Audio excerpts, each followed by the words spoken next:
All right, welcome to another episode of Man to Man. Today I have a very special guest with me. He played college basketball at Belmont Abbey. He played college basketball at UNC Wilmington. He took a year off and played college basketball at Elon, and he is now an assistant video coordinator for the Charlotte Hornets, and that is Mr. John Bowen. John, I appreciate you coming on, brother. Yeah, for sure, man. Thank you for having me, bro. Dude, I want to backtrack the introduction when I said you took a year off. You finished at Elon. You coached AAU for that 1 year off. Talk Yeah, about that experience. yeah. So I coached at AU. It was actually my internship for my graduation at UNC Wilmington. And I was like, man, I love the game. I love to just teach people. Some of my former coaches are the reason why I got into coaching. So I was like, you know what? Let me reach out to my former AAU coach and see if I can get in. And luckily, it all worked out. And it was amazing, man. That really jump started my love for coaching that summer of 2021 with Flight 22 out of Wilmington, man. It was one of the best summers ever, man. Getting to teach the game, getting to be around those guys. It was awesome. Yeah, well, I'll backtrack even further and give a background with you and I. So, like, obviously, you're with the Charlotte Hornets now. I live in Charlotte, but I lived in Wilmington at the time. You're at UNCW, and so we used to play pickup at Riceville Beach. We played a couple of times, and then at Flight 22, you guys hosted a tournament that I was coaching in. So, like, you and I have, just crossed paths many times through this basketball world. No doubt, man. It's so crazy how small the basketball world is, for us to both be in Wilmington at the same time and now end up in Charlotte at the Yeah, same time. that and you went to Elon, and I'm from Alamance County, and so like when I saw you commit to Elon, I DM'd you. I was like, "Hey, go to Pandora's Pies. It's my cousin owns the place." So like Right. it just all like you said, it's a small world. But I do have a question for you. With your coaching, obviously Flight 22. Now you're assistant video coordinator. Was your dream always to coach in the NBA? My dream was always to get to the NBA, obviously to be a player, but I never in a million years would have imagined that I would be coaching in the NBA now, man. I knew that I wanted to coach. I wasn't sure what level it was, whether it be high school, college, or the NBA level. I was thinking more high school, college, because I honestly didn't think that, the NBA was attainable because Yeah. before I got here, I didn't really have any coaching experience other than the summer, with Flight 22, and I didn't have the software experience and everything. And so, uh, just getting to teach myself some of the software and, through connections throughout my time playing college basketball and everything, I was able to squeeze my way into the NBA. And it was a dream come true and something I never would have imagined. And I'm just so blessed and so glad I'm where I'm at. Yeah, I mean it's a sweet gig. I mean, you're with the Charlotte Hornets. You're a state kid, Bladesboro, right? You're from Bladesboro. Bladenboro. Bladenboro. See, this is how small of a town it is. I can't Yeah. even get it right. That's bad podcasting on my end. I know it's an hour away from Wilmington. That's all I know. But look, you when you had your gap year, you also applied for another position, right? I read that on your Elon stuff. Yeah, so during that time in my gap year, I had applied for the position at the Denver Nuggets because one of my former high school coaches or former college coaches, Billy Taylor, he reached out to me. He said, "Hey, man, I remember seeing you coaching Flight 22 during the live period, and I could just see your passion for it. And I know the NBA looks for guys like you, former players with your size, being 6'8", being able to get on the floor and guard." It was like, man, like if you're interested, I'll throw your name out to my guy with Denver. I was like, what? I remember I was on the way to the gym just to get a workout, and just to have that literally fall into my lap was just so surreal. So to be able to have the opportunity to apply to Denver was kind of like that jump start of like, wait, maybe I can get into the NBA. Maybe I might be cut out for it. Now, tell the audience that are unfamiliar with the video coordinator position, even assistant video coordinator, what does that tell? Like, what does all that entail for you on a day-to-day basis? Yeah. So essentially, obviously in the name, I do a lot with video. One misconception is people think I make the videos that you see on social media, on Instagram and all that. I have nothing to do with that. So what I do is I'm actually on the coaching staff, support staff, and I break down all of our game film, our practice film, whether it be workouts, practice, game, like you said, and I chop it up, break it down. I'm involved heavily with scouting different teams. So I'm like getting the other team's game plans and watching how they play and kind of like the front line of defense when it comes to me watching the film and then giving it to the other coaches and we're coming up with a game plan together. So that's, a really awesome feeling of knowing you're heavily involved in the game planning process in the NBA. And then also a big piece of it is I'm on the court. So I'm on the court probably 5 hours a day minimum, and I'm working out with the guys. I'm playing defense against them. I'm playing offense against them. If I'm in practice, I'm a practice player playing scout team. You're refereeing, so it's almost like a jack of all trades, man. You're really getting into the nitty gritty with them on the court, which helps in the player development aspect. And then you're doing a lot with the video breaking down film, which helps in the coaching aspect and being able to translate what you're making with the video, translate that onto the court and show the players. How many games out of the 82 game season do you think you've watched? Like, obviously more than the 82, but how many? Man, I could honestly say out of the 82 game season, I'm usually watching around close to around 200 games a year in the season, 200 NBA games in a season. That's crazy. And there's sickos out there, kind of like me. It's like, that's pretty sick. But also, it's like the day in the life of watching 200 games. You realize like those hours aren't a 9 to 5 hours. Those are 3 a.m. on a road trip, and you need to have that stuff ready by like 6:30 in the morning. Right, exactly. Like think about, you have your game that night, and say you have to fly out to, I don't know, say Dallas that night. You're having to download the game, and then while we're flying to Dallas, I'm on my computer like breaking down the game film and everything till we get to Dallas, and it's 3 a.m. and then you're doing it all over again the next day. Dude, that kind of just bled into my question, but I do want to ask this: is when it's give me your two circumstances as a homestand, give me your day to day. Like it's a game day or the night before a game day, and you're waking up at X time, and then take me through the process till tip off. Yeah, so on a usual home game day, that's around like a 13, 14-hour day for me. So I'm usually waking up around 6 a.m., getting started, checking to see, all right, what is my film responsibilities for today? Do I have a project? Do I have a scout from that morning? Sometimes if it's a scout that's pretty far out, I'll download the game from the previous night that morning, and I'll start scouting it. I'll look at the team's plays and do their play calls. Watch the team's defense, look at their defensive coverages. And then I'm usually in the arena around 7:15, 7:30. And then I'm still just working on those scouts. Maybe I'm doing personnel by that point, or maybe I'm working on another project, just watching the film over a little more, getting my notes taken down. And then by around 9 a.m., we're starting with what we call vitamins. So our guys kind of have like a 10 to 15-minute time slot, and they'll just come in, get some shots up just to get their bodies loose, get the feel of the ball, get some shots up. And then around 10, we typically have a shoot around. Shoot around is about an hour. We're going over what our game plan is that night against, X team. And so that usually takes an hour. So we're at 11 o'clock now, around lunchtime. So I'll usually leave the arena around 11:30, 12 o'clock. And I have a little time window from about 12 to 2:30, 3 o'clock that I can just go home. So I get a nice little lunch break. That's good. And then after that, 3 o'clock, I'm back at the arena, and from just working on some more video stuff. And then from 4 o'clock until tip off, so essentially 4 o'clock to 6:30, I'm on the court working out with our players in their time slots, getting their pregame workouts. So I'm on the court for 2.5 hours there, working out with those players. And then from tip off game time to the end of the game, I'm in our offices breaking down film. We have a live feed going on. I'm breaking down film, getting stuff ready for our halftime edits, getting stuff ready for our post game reports. And after that, game gets over, you're thinking around 9:30, 10.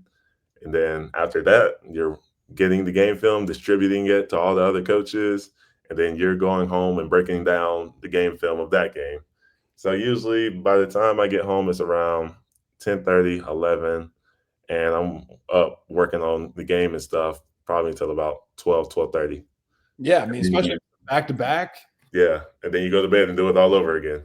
God, dude. I mean, that's just I mean, it's like sounds cool in the same sense of like that would drive me crazy. Is like, hey, what a day, right? And then it's like, well, actually, we got to start this over because we have the Celtics coming in on back to back. So, John, we need that film about 6:30 in the morning. Right, exactly. So it's like you're living on coffee throughout the whole season. Like I don't know if I could survive a whole NBA season without my coffee. Or Yeah. You need to get a sponsorship or something within Charlotte to be like, hey, just sponsor me. I'll wear like a hat around the arena during the day. But right. that's crazy, bro. And I want to go back to you saying like you've practiced with the guys and stuff. Has there been a time where you've held your own in like a segment of like a 3-on-3 or something? And you have somebody that's like, oh shit, like John's nice. Yeah, no, for sure. Like you have to hold your own to get these guys respect because if they see you as like a punk or you can't really play, they're going to be like, why am I going to listen to this guy Right. if he can't even hold his own on the court? So, you have to bring it every day because if not, these guys are going to come in and bust your ass. So you gotta be ready. And it's always fun, man. I remember one of the first times people were kind of like, oh, we were playing in like a small sided game, so 3-on-3 with some of our low minute guys, and somebody goes to shoot a three. Ball comes off the rim, I catch it, and while I'm in midair, I twist and I dunk it backwards. And then everybody in the gym is like, "Whoa, what?"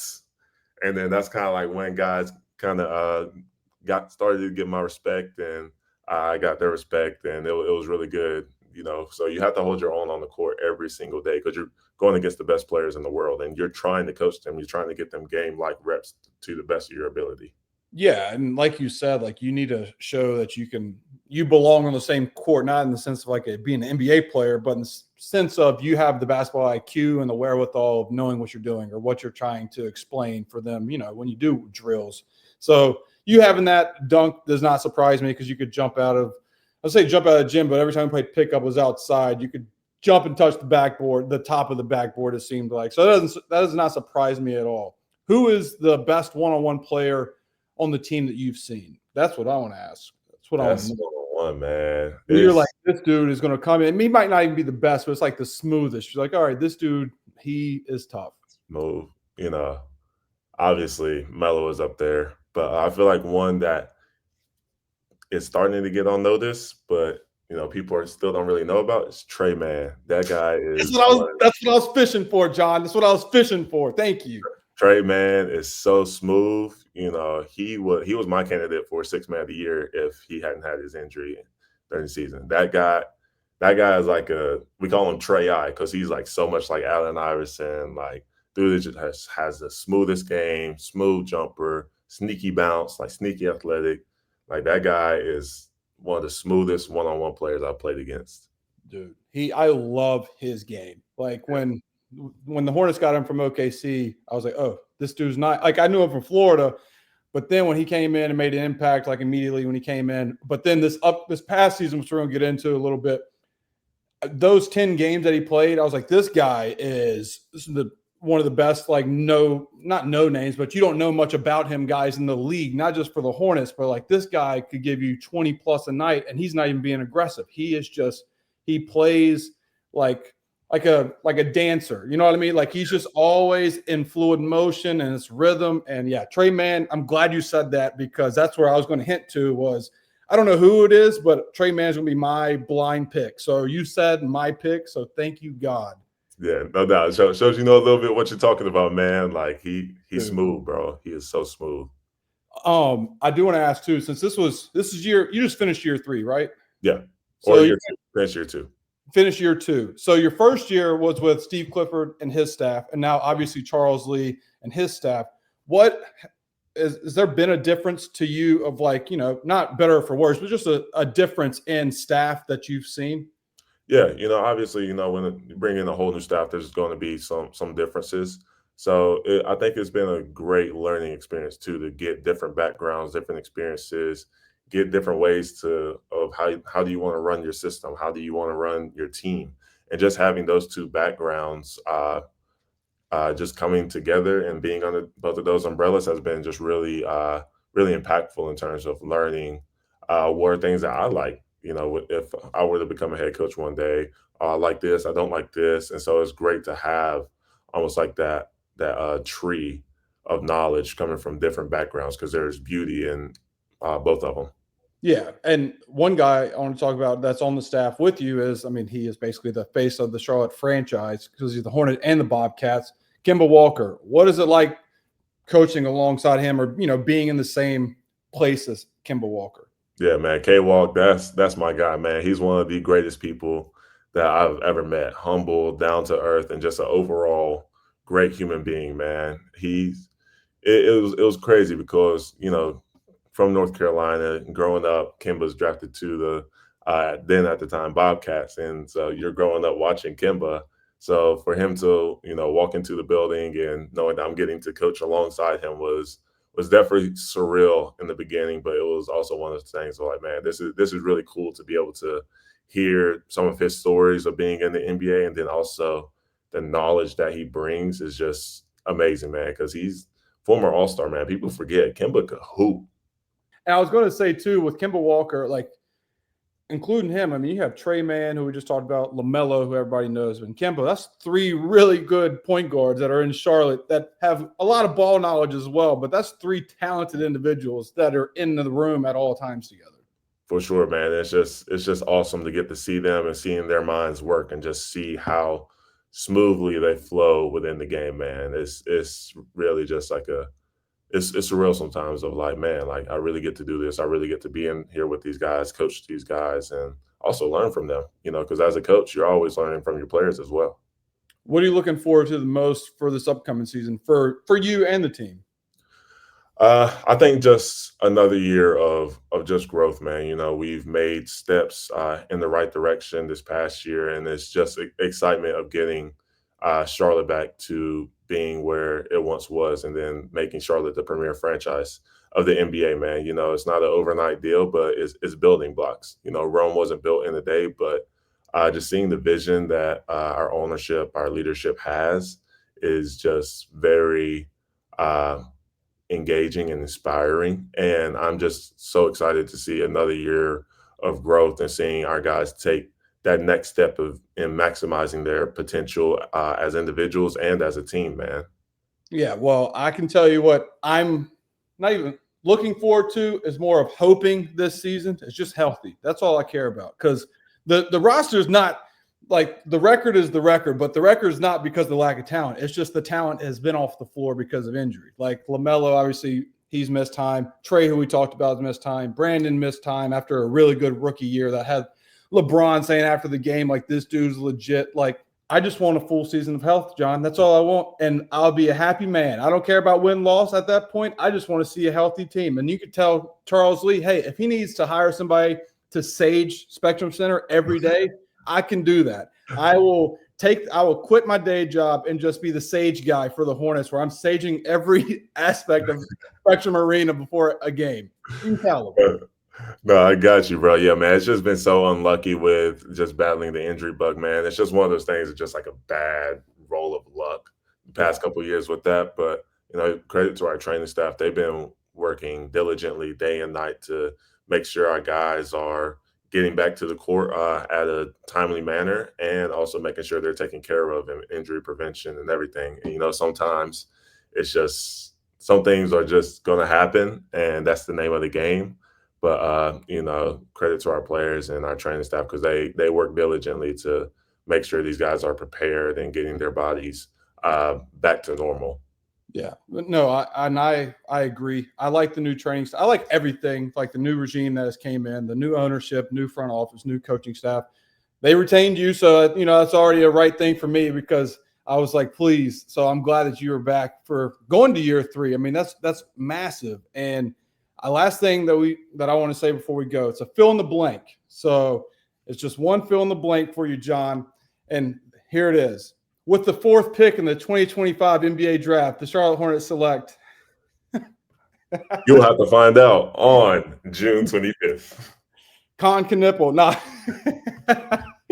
That's John. John knows I love Con. John's seen the stuff on the channel. I've had Con Knipple on. But look, John, with the 4th pick, 2025 NBA draft, I do agree with you. We'll find out. And I'm excited to see who the Hornets pick, because, look, I say we because I am a part of, the fan base.